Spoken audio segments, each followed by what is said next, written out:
Hello, everyone. Mr. Skunkwork here. So, uh, as you could probably tell, this is the first video. This is the first content of any kind that I've posted.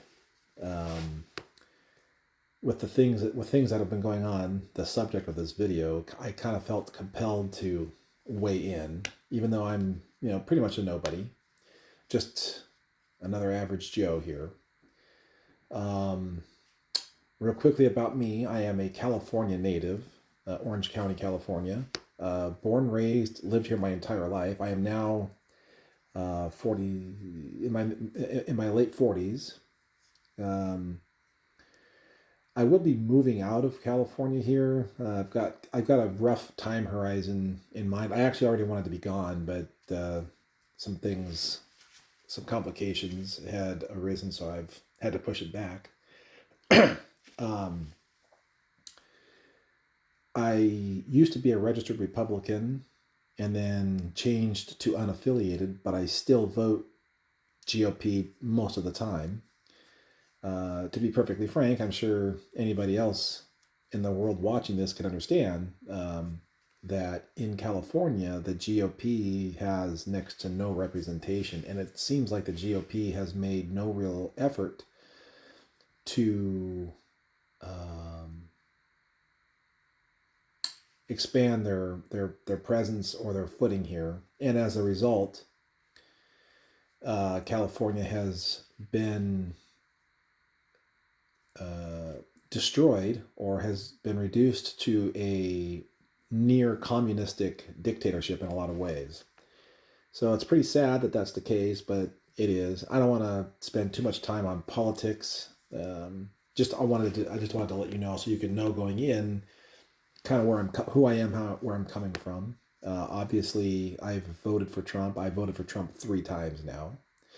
Also, of course, was a avid Fox News consumer. Now you'll notice that I said was. That's past tense. That is, I no longer am.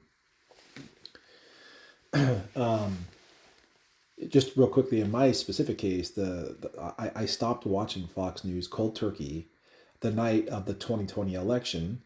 That, of course, was the night of the early Arizona call, and the way they were portraying it, basically Fox News got really, really weird.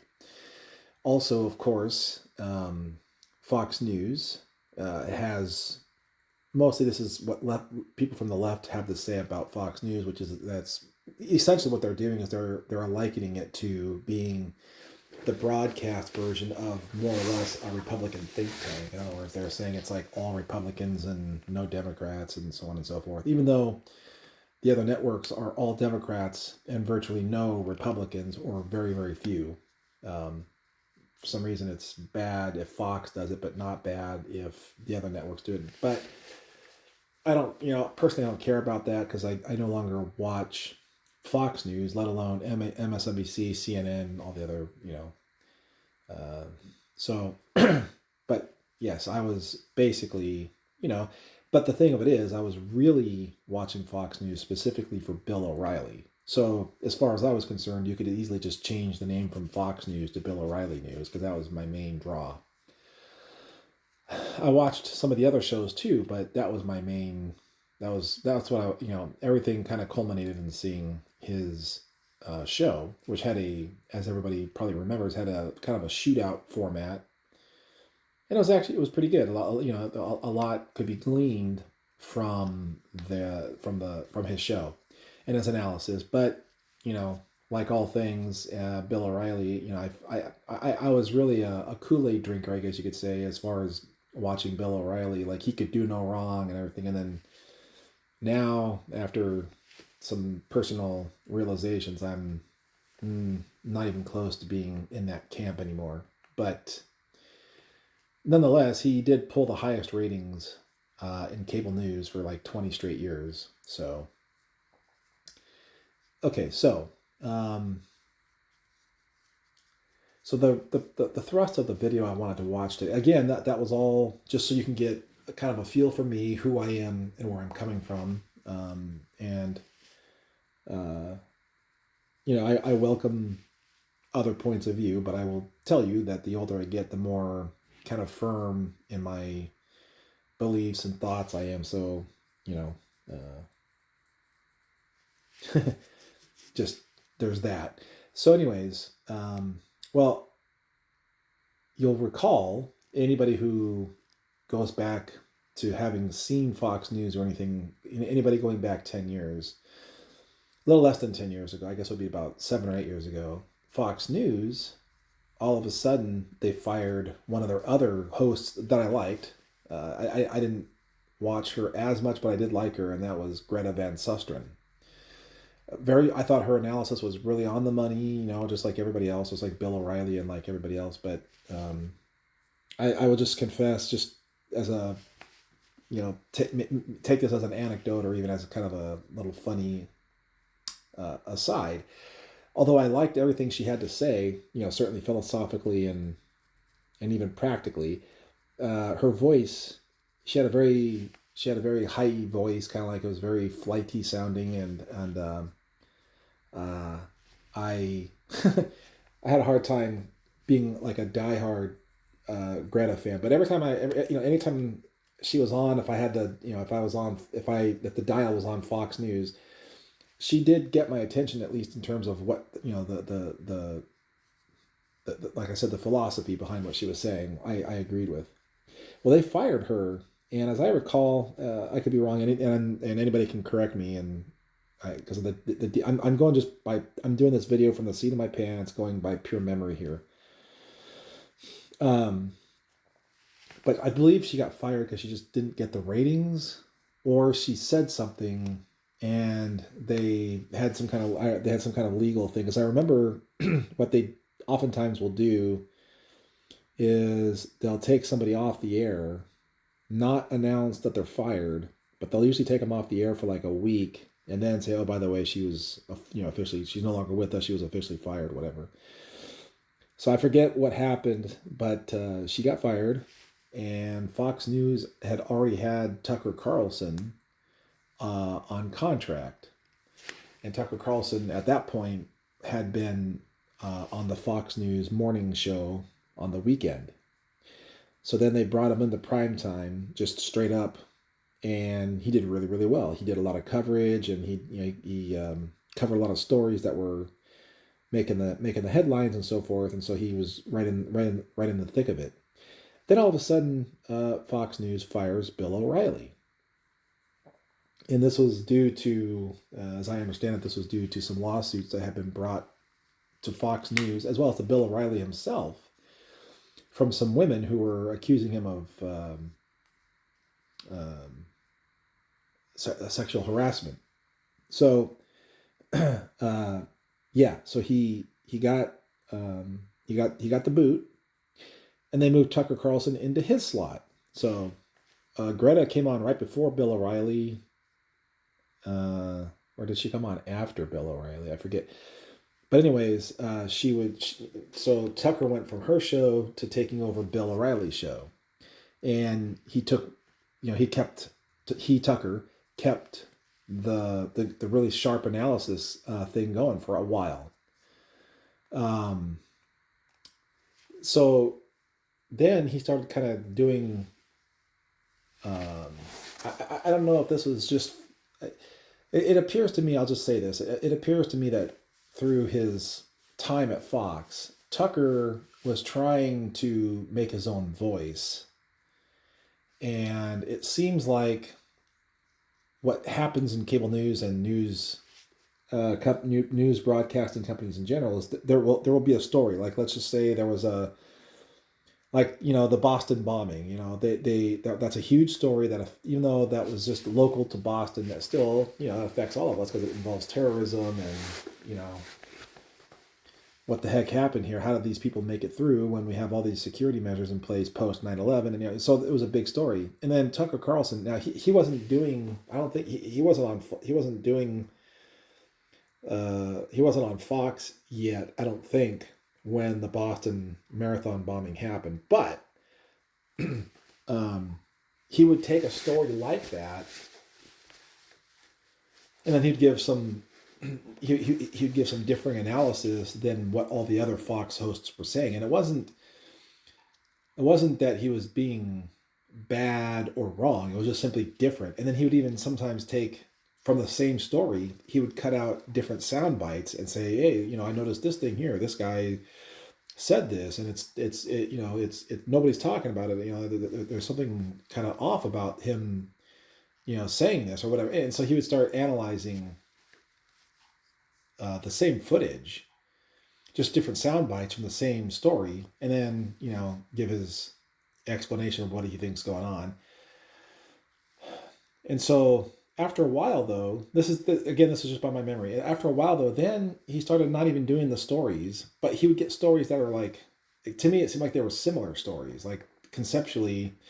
So like if there was a terrorist bombing, he might find something that is bombing related, but on a smaller level, like at a local town or a little county somewhere out in the highways and byways. And so he would start covering that story with similar features and fresh analysis on that story as a sort of parallel to the main stories of the day. For example, nobody else might really report on it, but he might pull up a story. Let's just say, I know this didn't happen, but let's just say that the city of Baltimore, decided they were going to hand out lipstick vials to men who say they want to be women. In other words, in sort of in concordance with the trans movement and ideology. So we're going to pass out lipstick to men because they want to be women. And okay, fine. So he would do that story, and then he'd give a pretty good analysis about it, and then he would move on. So, and let's just say like the main story was, Bruce Jenner revealing himself as Caitlyn Jenner, with the photo shoot on the cover of Vogue and all that. So he would like do like these parallel stories that kind of are in the same arena, but they're more organic, more raw. And he would get different guests on who had expertise on those smaller issues.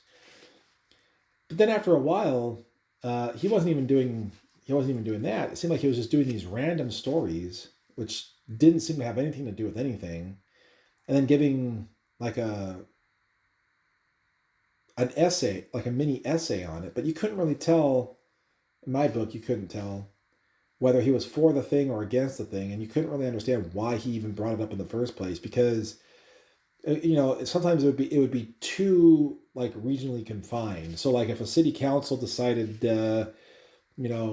all farmers who own cows must have the cows in their pens by 6 p.m. every night, that's pretty outrageous, and that's very that's a power grab, and it's a bit authoritarian. But on the other hand, it kind of only affects the people in that region, because you could have cattle ranchers in other cities and states who are not subject to that problem. And so, and there's no science, there's no, it's just, so it is interesting, and it's noteworthy, and it is troublesome, but at the same time, do you want to devote your on-air show to this thing, or maybe to more of the issues of the day? But even still, you couldn't tell if he was for the ordinance or against the ordinance. Like if it was like you have to have all your cows back in their pens by 6 p.m., that's a county directive, or that's a city ordinance or whatever. He didn't really seem to give one way or the other, so you really couldn't tell where he was coming from. And then, why are you reporting on this? This doesn't affect anybody else other than the cattle ranchers in that town. And it is bad, but do you want to devote your show to this? Like maybe there's something a little bit more pressing at hand. So that's kind of thing he was doing. And then he finally, did a lot of stuff on UFOs. So there's this very clear de-evolution or devolution of his content. It's just getting weirder and weirder and weirder. So finally, he himself gets fired from Fox News, and he goes immediately into the independent space, the podcasting lane where most people are at now. And I remember when he made that initial transition, that first show he did, that first interview, I don't remember who it was with, but it was a very compelling interview. It was really good. I remember it was getting all kinds of praise all over the internet, all over, podcasters and everybody that I listened to were talking about how good it was. I thought it was good. I listened to a lot of it. For some reason, I just can't remember who it was with. And then, shortly after, it seemed like within just a couple of 3 months, he began this nightmarish entropic descent into kind of where he is now. And for example, he was very pro-Putin in the war on Ukraine. And by the way, I think I may kind of stand alone from your average GOP voter in that I am sympathetic to Ukraine. Russia absolutely is the bully. Putin absolutely is a mass murdering thug. The war needs to be, really, if I had my druthers, if I could just wave my magic wand over the situation, Putin would be hightailing it back with his tail between his legs, and Ukraine would get the Crimea back, and they'd get the Donbass region back, and all that other stuff, and they could begin rebuilding and recovering. That would be my perfect world. But whatever happens, happens. In any case, so he was being very soft on and very almost engaging to the Putin side of things, and then that just continued to go downhill further. So now we arrive at basically the famous, from a few weeks ago, the famous Nick Fuentes interview, which I did not listen to. I just heard a bunch of outrage about it. I heard the same 2 or 3 sound bites from it that everybody else has heard. I didn't couldn't care less. I've heard of Nick Fuentes before, but I don't recall ever hearing his name. I'm not trying to chase all these people down. Like I'm not a people chaser, which would explain why I'm not part of the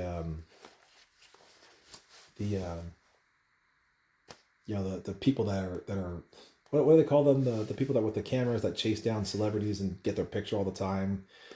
I'm not part of that crew at all. I'm not, Tucker Carlson is a person. He's in my book, he's a fallible person, and we shouldn't put our trust in people is what I'm trying to say, because people let you down all the time. So anyway, so Tucker does this Fuentes interview, and everybody's outraged about it.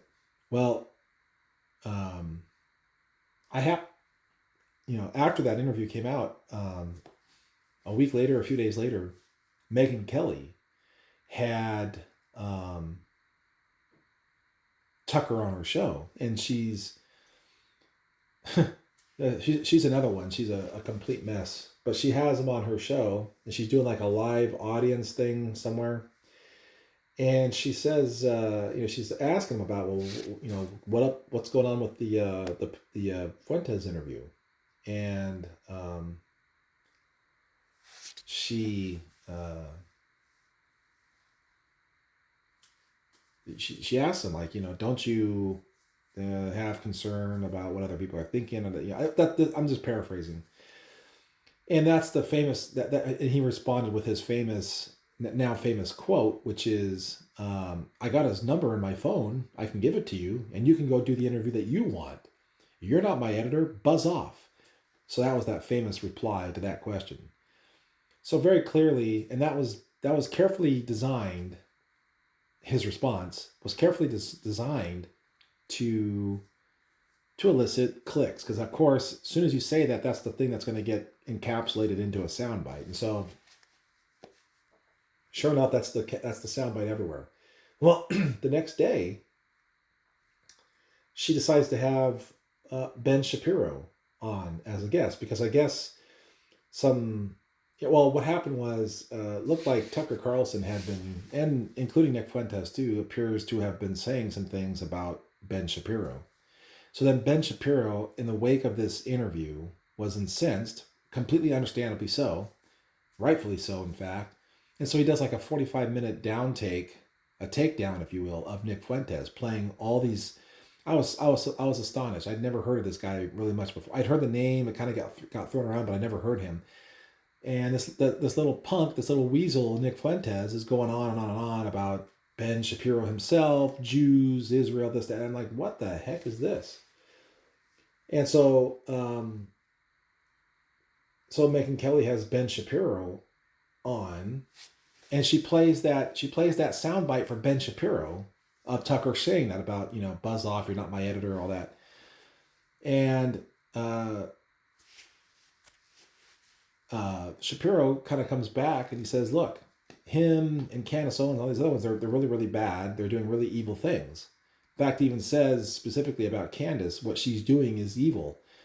And then he informs Megyn Kelly, Ben Shapiro, that Candace Owens is over there saying that TPUSA is responsible for Charlie Kirk's death, et cetera, et cetera, et cetera.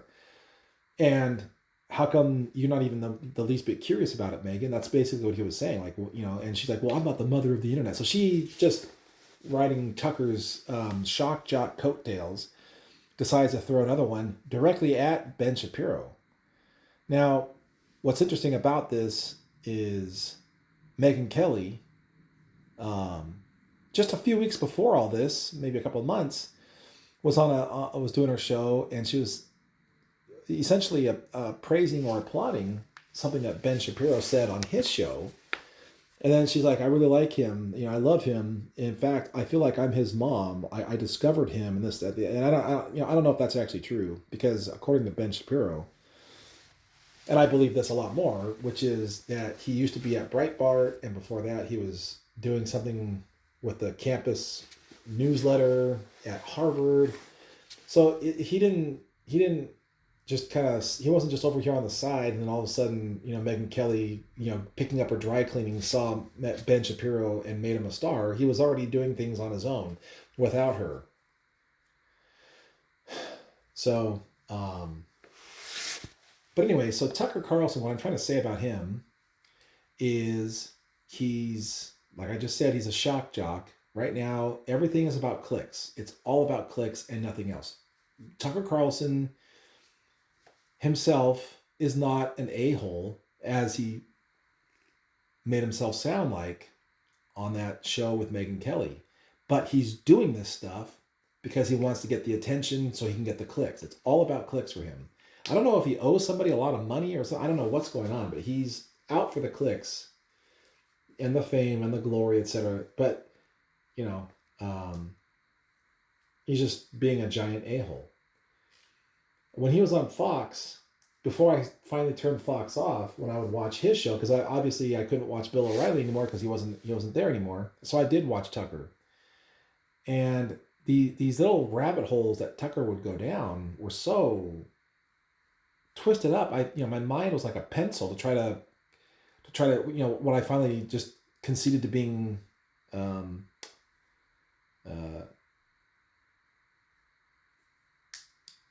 mind pretzels. Like, my mind was being twisted into a pretzel by the things that Tucker was saying. So he was doing that back then, and now he's even worse. Now he's just, one of the other tells too that Tucker Carlson not only doesn't believe the things he's saying and is only interested in the clicks and clickbait and monetization of his content and so forth. In that same interview with Megyn Kelly, where he's telling everybody to buzz off because they're not his editor and all that, he actually made a comment that after the Nick Fuentes interview had dropped, he was with his wife. They were out I don't know. This guy's always out camping and fishing. I don't know, whatever.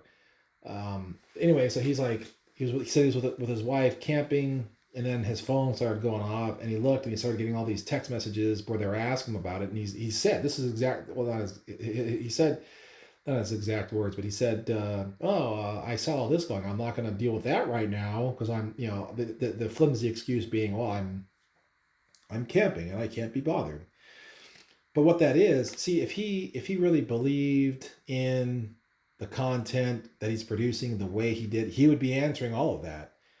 He'd throw a post up. He would do something to let people know, like, yeah, I ain't backing down. This is what I believe. He didn't do any of that. He never does. And people who are um, literally just antagonistic and just trying to get a reaction out of you, that is how they are, because they don't genuinely feel how they're portraying. They are just using it as a way of getting you to react, getting you to click, getting you to say something, even if it's negative, just to have engagement from you, because that lines his pockets.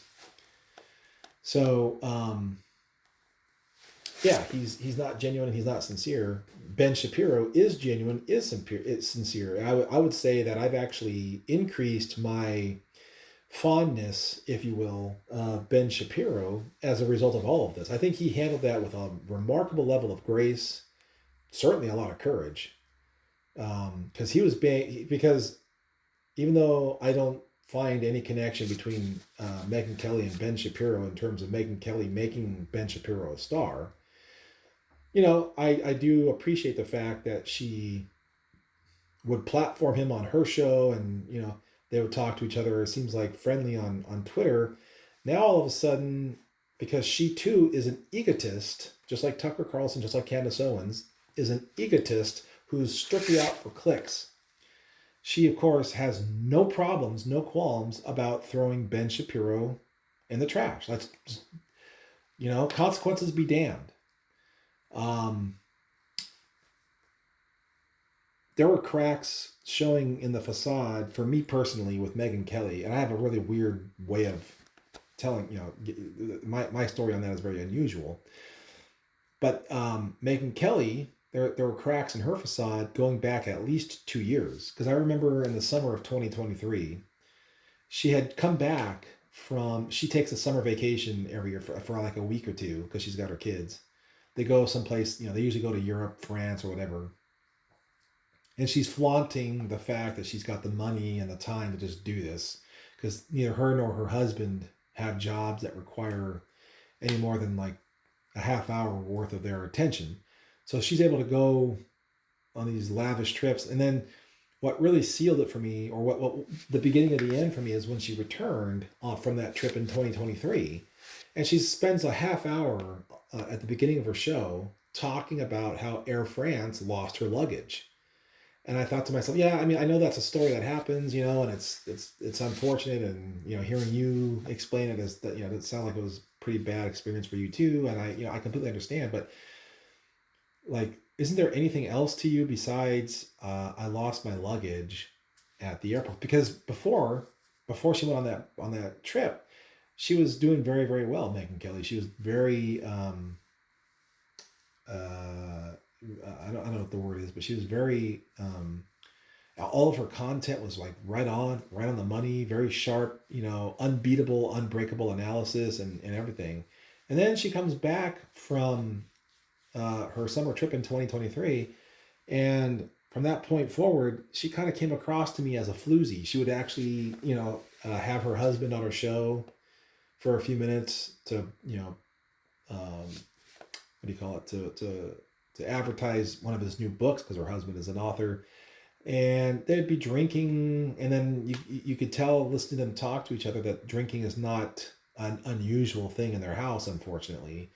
So they're drinking and they're consuming liquor and everything in front of their kids.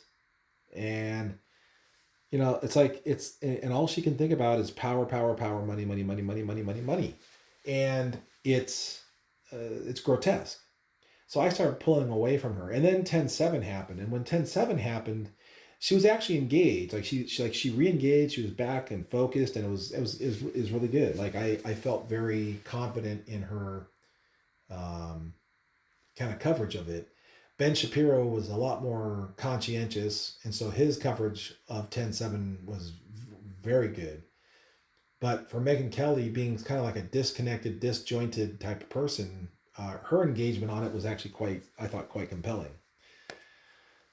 So she's already got cracks in the dam. She's a very insincere person. She's very, superficial. And a person who's like that doesn't truly have morals, or they don't keep their morals for very long before they, reveal who they really are. And so to me, Megyn Kelly has always been a house of cards.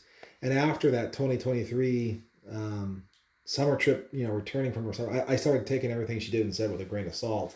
And I started backing off of listening to her. Now I'm completely off of her podcast. I do not listen to her. But before, I don't listen to her podcast at all. Before, I was listening to it religiously. I couldn't wait for it to drop. I would, so each episode, each day, that is. And so I was very engaged with her show. But once I started seeing stuff like this happen, I was just like, forget it. And then, 2 years later, the Tucker Carlson, Nick Fuentes thing happens, and she's trying to get in the middle of it, and she's like really flamboyantly and arrogantly trying to create a kumbaya between her and between Tucker Carlson and Ben Shapiro. And I don't know what the deal is, but I know that Tucker apparently had been kind of bad-mouthing Ben Shapiro, and then Ben Shapiro would just retaliate, not with bad-mouthing, but putting Tucker, showing Tucker who he really is in his own words. And that's the most effective way to do it. So Ben Shapiro comes out of this thing smelling like a rose, and that's great. I'm glad. I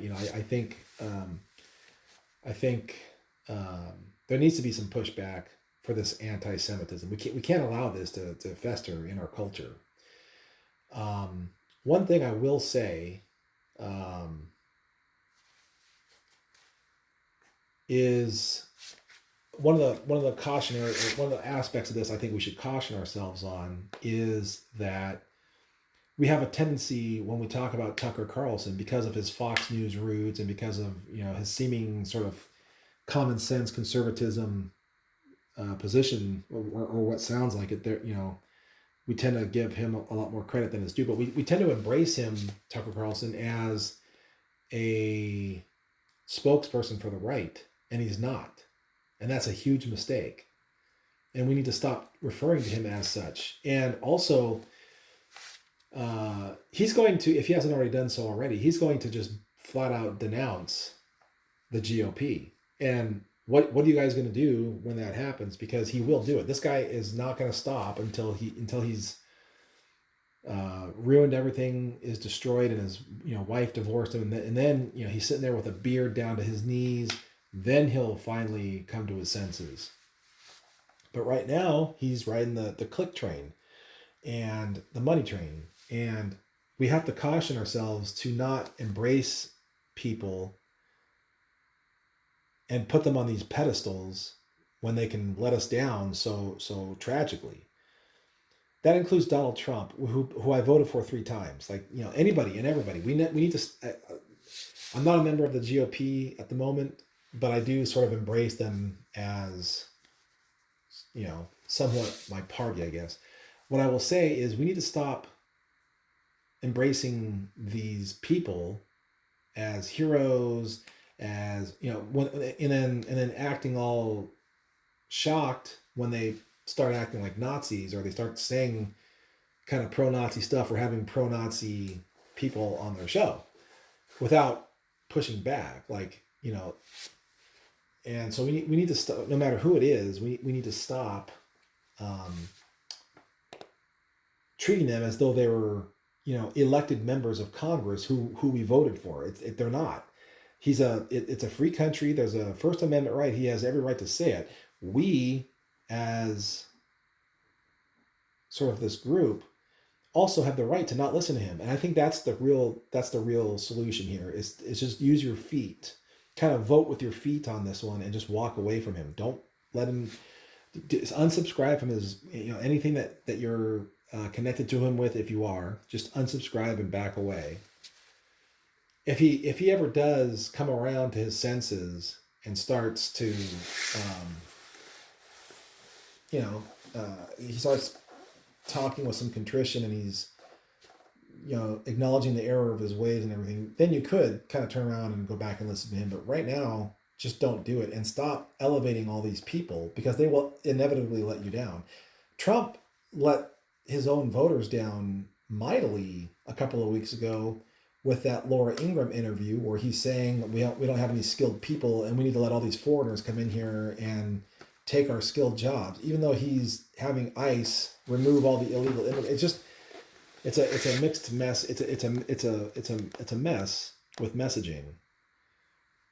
and it's internal and it's external too. So with the Tucker Carlson thing, now the same thing is true. So Tucker Carlson's purely after clicks and money. Same exact thing is true for Candace Owens. The caveat with her is that I noticed because I used to listen to her a year ago when she was doing all the coverage of the Blake Lively, Justin Baldoni stuff. That was top notch. Her coverage of that issue, of that story, was second to none. So I was really tuned into her to listen to those. But she was already starting to mention that she was doing this investigation into Brigitte Macron and all this other stuff.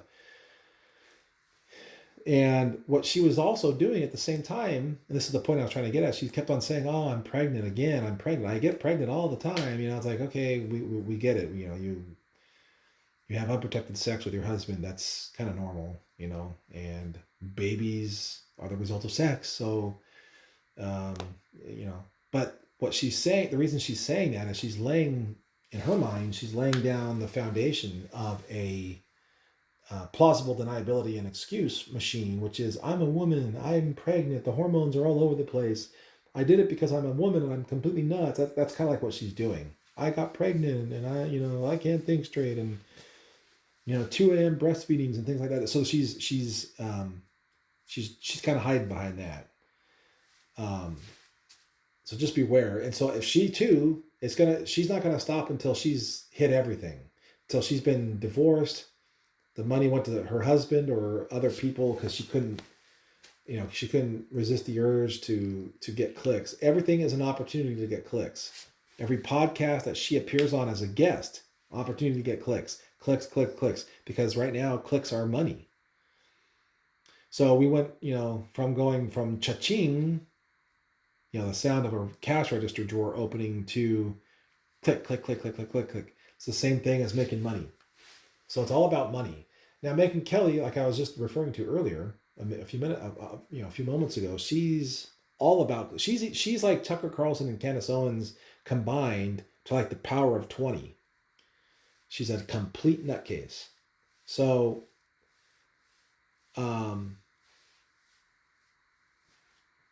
I feel like she's so hungry for clicks. Eventually, she's going to throw her own family over the bus. I wouldn't be surprised to find out in 5 years that Megyn Kelly is divorced.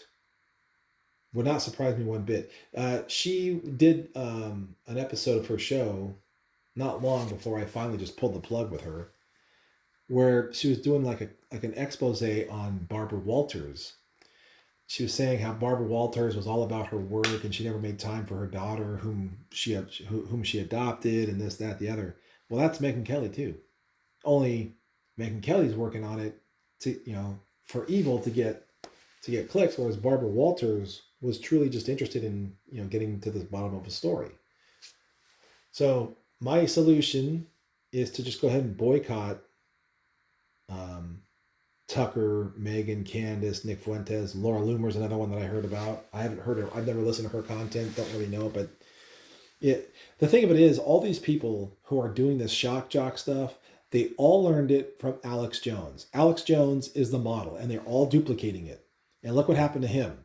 It won't be too long before something really bad happens financially or even physically, I hate to say it, to Candace Owens, to Tucker Carlson, and yes, to Megyn Kelly.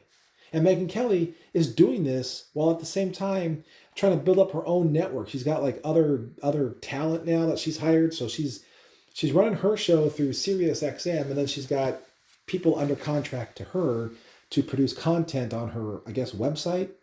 It's really weird. And these are good people. Mark Halperin, Emily Jashinsky, who I think is actually very beautiful. Although I kind of disagree with her on certain things. But all in all, these are good people. And she's making them look bad, Megyn Kelly. Her bubble's going to burst too. Just the bigger they are, the harder they fall, period. So my suggestion is I think we should all take a giant step back, unsubscribe to everything, stop payments on everything, turn off the money if you're paying premium subscriptions to things for them, discontinue it, cancel it, get it all out of your bank account and out of your life completely.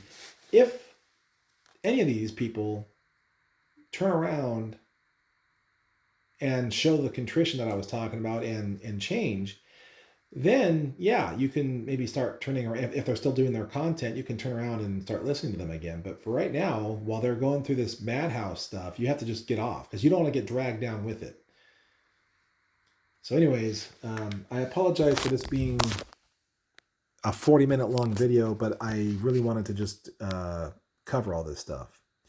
In any case, hope all is well, and perhaps I might start uploading more content. I don't know. But anyways, stay healthy.